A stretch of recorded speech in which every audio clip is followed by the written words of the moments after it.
Everyone, good morning. তারপর বলো কেমন আছো তোমরা? নিশ্চয়ই খুব খুব ভালো আছো, আর সবসময় ভালো থাকবে। সঙ্গে আমিও ভালো আছি। ভিডিওর শুরুতে কয়েকটা কথায় আশা করি বুঝতে পারছো আজকে কী নিয়ে আমি কথা বলবো। আর অবশ্যই তোমাদের সঙ্গে গল্প তো করবোই, তার সঙ্গে আমার কিন্তু সংসারের কাজগুলোও তো করতে হবে, তাই না বলো? তো আমি রান্নাঘরে এই যে আজকের বাজারগুলো দেখিয়ে দিলাম, আর বাজারগুলোকে আবার কাটাকুটি করে রান্নাও চাপিয়ে দিয়েছি। এখানে মাছ ভাজা হচ্ছে, আর এই মাছটা না দুদিন আগের, তাই আদৌ খেতে পারবো কি না জানি না, তাই এর জন্য একটু আলাদা ধরনের রেসিপি আমি বানিয়ে নিচ্ছি। এই যে গন্ধরাজ যে লেবু হয় তার খোসা আর দুটো স্লাইস লেবুর টুকরো দিয়ে আমি নামানোর আগে এটা দিয়ে নেড়ে ছেড়ে নামিয়ে নেব। এটা এই লেবুর খোসা দিয়ে কোনো রান্না করলে কিন্তু বেশি সময় রাখা যাবে না, তাহলে গন্ধটা উবে যাবে আর তিতো ভাবটা চলে আসবে।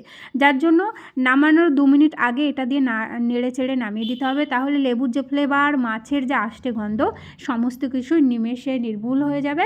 খাবারটাও একটা লেবু লেবু সুন্দর গন্ধ হবে।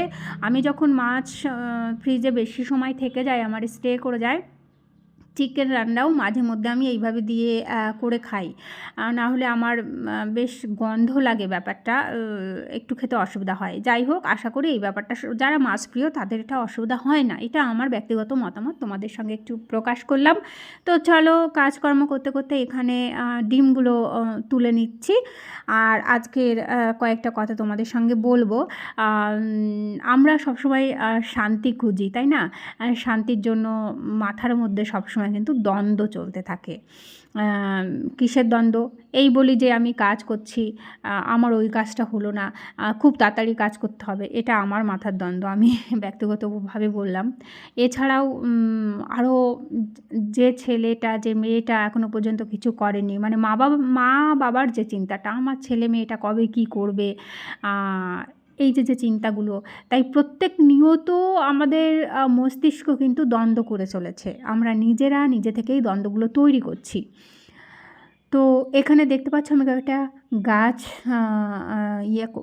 মানে জল দিচ্ছি, এদের শুকিয়ে গেছে এখানে। তো এরকম যদি অসুবিধায় কেউ ভুগি আমরা, তাহলে কিন্তু কয়েকটা গাছ লাগালে ভালো হয়। তাদেরকে লালন পালন করলে না এই মানসিক অশান্তি থেকেও অনেকটা রক্ষা পাওয়া যায়। কারণ এদেরকে নিঃস্বার্থভাবে প্রেম দাও, তোমাকেও ভালোবাসা দেবে। একটা গাছ যখন সুন্দরভাবে বৃদ্ধি পাবে, তখন কিন্তু মানসিকভাবে শান্তি পাবো, যে শান্তিটা আমি আমার আত্মীয় স্বজন থেকে শুরু করে মানুষকে খাইয়ে পড়িয়েও সেই শান্তিটা পাবো না। কোথাও যেন তাদের একটা খামতি থেকেই যাবে। তোমাকে অকপটে একটা টাইম এসে শুনিয়েই দেবে যে অমুক বাড়ি একটা নিমন্ত্রণ হয়েছিল, সেই বাড়িতে খেয়েছিলাম, সমস্ত খাবারই ভালো ছিল, মাটনটা একটু শক্ত ছিল, সেটাকে খুব চিবিয়ে খেতে হয়েছে বা স্বাদ হয়নি।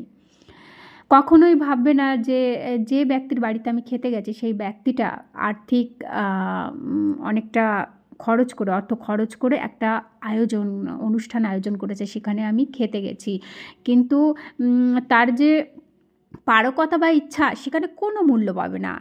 মূল্য পাবে কি? তোমার ওই কাজটা ভালো হয়নি।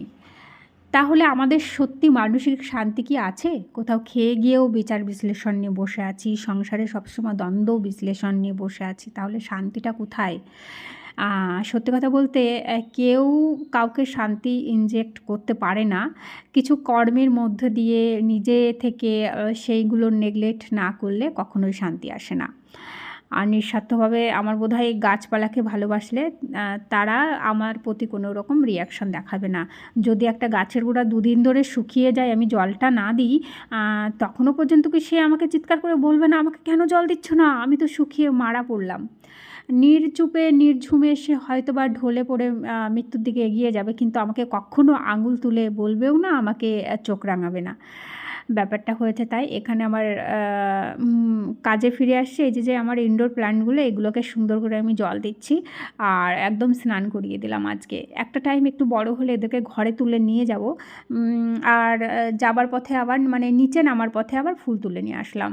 আর এটা কিন্তু একদম বিকেলবেলা, এটা সন্ধ্যাবেলা, সন্ধ্যাটা দিয়ে আমি বাদবাকি কাজগুলো করব, আর অবশ্যই তোমাদের সঙ্গে গল্পও করব। তো আমার কথা বা ভিডিওগুলো যদি তোমাদের ভালো লেগে থাকে, তাহলে প্লিজ লাইক, শেয়ার, কমেন্ট এবং সাবস্ক্রাইব করে আমার পাশে থেকো। যে বন্ধুরা আমার পাশে রয়েছে সেই বন্ধুদেরকে অনেক অনেক ধন্যবাদ। তো মেন বা মূল বক্তব্য যেটা যে আমরা মানুষকে কখনো শান্তি দিতে পারবো না। শান্তি দেওয়ার চেষ্টা করলেও অকপটে কোথাও যেন একটা বলে বসবে যে ঠিকঠাক হলো না, ঠিকঠাক আমাকে দিল না, ঠিকঠাক আমাকে খাওয়ালো না, ঠিকঠাক আমাকে পড়ালো না। এই অভিযোগগুলো কিন্তু করবেই। তাই জন্য সবথেকে বড় কথা আমি আমার কর্তব্য করে যাব, কিন্তু পুরোটা আমি কান দিতে পারবো না। আর বলে না, অনেক কবি সাহিত্যিকরা বলে যে এক জনমে কেউ কারো জন্য না পারফেক্ট হতে পারে না। আর আমি যদি সবসময় পারফেক্টের পেছনে দৌড়াতে থাকি তাহলে আমার সময়টুকু কোথায়? একদমই কিন্তু নেই। তাই আমি যেরকম আছি সেরকমই থাকার চেষ্টা করব। হ্যাঁ, তবে আমাকে বিচার করতে হবে যে আমার এই কাজটা করা উচিত কি উচিত না, সেই বিচার বিশ্লেষণগুলো করতেই হবে। তবেই শান্তি ফিরে আসবে। আর সবার কথা শুনে দৌড়াতে গেলে বা সবার মত অনুযায়ী নিজেকে ছোটাতে গেলে তখন কিন্তু আর পেরে উঠব না। তাই নিজেকে সময় দেওয়া ভালো। যারা নিঃস্বার্থভাবে যাদের ভালোবাসা দিলে সে ফিডব্যাক দেয়, আমাকে মানসিকভাবে শান্তি দেয়, সেই কাজগুলোই করা ভালো আমার মনে হয়। মানুষকে মানুষ যখন সম্পূর্ণভাবে শান্তি দিতে পারে না, তাহলে আমার মনে হয় না অপরের ফিডব্যাক বা প্রতিক্রিয়া নিয়ে আমার মানসিকভাবে অশান্তি করাটা একদমই ঠিক হবে না, তাই না? এটা আমার ব্যক্তিগত মতামত। অপরে কী করলো বা অপরেকে এইটা করলাম, তার জন্য আমাকে এটা বললো না বা করলো না, এই ব্যাপারগুলো নিয়ে আমাদের মধ্যে দ্বন্দ্বটা একদম নির্মূল করতে হবে। আমার যেটা ভালো লাগে সেটাই করতে হবে। অবশ্যই সেটা বিচারযোগ্য অবশ্যই হবে। উল্টোপাল্টা জিনিস তো আর করা যাবে না, তাই না? তো আজকের ভিডিওটা এই পর্যন্ত। যদি আমার ভিডিওগুলো ভালো লেগে থাকে তাহলে সবাই পাশে থেকো, আমাকে সাপোর্ট করো। আর সবাই খুব খুব ভালো থেকো, খুব সাবধানে থেকো। Tata, good night.